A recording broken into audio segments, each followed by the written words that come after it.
لسه الصيف بأول وهذا حال العالم، فما بالكم بعد عدة أسابيع أو أشهر. أهلنا بالحسكة يموتون من العطش، يموتون من الجوع، يموتون من الفقر، ويموتون من التهميش، ويموتون من الطبقية العرقية، لأنه في الحسكة في مناطق أسد هناك طبقية عرقية.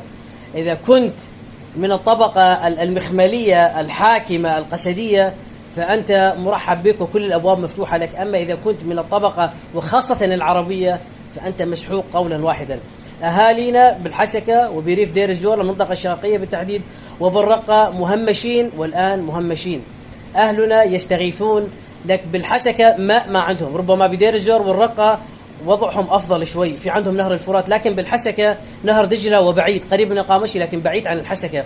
اليوم لما تطلع أخواتنا العفيفات الطاهرات الحرة منقبة تناشد أنه أحد يحفر لنا بير، أنا ل9 أيتام بالمنطقة اللي فوقنا واللي تحتنا عدة كيلومترات ما في بير، ما في مي تجي، مع أنه من توينة، وتوينة قريبة على الحسكة ومنطقة مخدمة. لكن الميليشيات الديمقراطية النسوية المتطورة اللي تحب التطور والانفتاح على الغرب، واللي إلهم 14 سنة سارقين خيرات شرق الجزيرة، مانعين عنهم الكهرباء، مانعين عنهم الماء، مانعين عنهم الحرية اللي على أساس قوات سوريا الديمقراطية. أنا أتحدى أي واحد من الديمقراطيين اليوم يطلع يخلي أحد من خاصة من العرب، حصرا من العرب، يطلع على دوار جوريا ويطلع على دوار الصالحية ويطلع على دوار النعيم بالرقة يرفع علم الدولة السورية التي تمثل كل العرب اللي موجودين بالجزيرة العربية. امبارح وأول امبارح وكل يوم نشوف ونشاهد فيديوهات عالم ترفع علم قسد بساحة الأمويين بدمشق،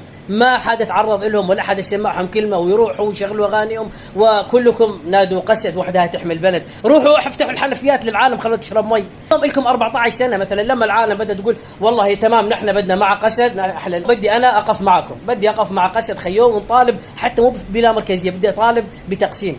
أنتوا على 14 سنة مدى 14 سنة، ونحن بالجزيرة يعني ما يتعدى عددنا مثلا خلينا نقول 4-5 ملايين، وعدنا آبار النفط وعدنا الزراعة وعدنا القطن والقمح والشعير. إيش سويتوا؟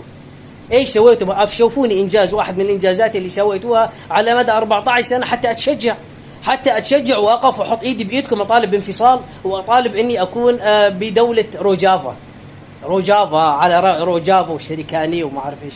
أنا تمام، شوفوني شيء إنجاز حتى أكون معاكم.